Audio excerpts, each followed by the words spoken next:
তুই কি বললি? জুতা মারো কেন? কথা কেন? মানুষ আমার না জুতা মারা শুরু করে।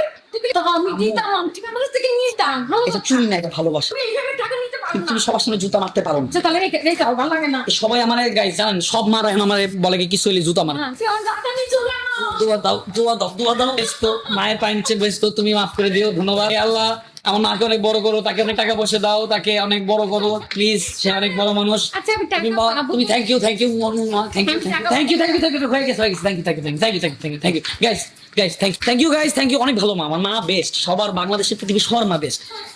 না আমি হোটেল খরচ খেতে তুই রাজশাহী যাবি, আমি দেবো কেন? যেটা তুই শ্বশুরবাড়ি গানে আসবি। তো সবাই বানাই নিয়ে আসবো। হ্যাঁ, তুমি আমার কিছু বলতা যে আম্মু আমার টাকা লাগবে, আমি তো তোমার 10,000 টাকা দিতাম। দেখেন আপনারা যে রিচ পিচ বলেন, 10,000 টাকার কথা বলে 50,000 টাকা নিচ্ছি, জাস্ট 50,000 রুপি।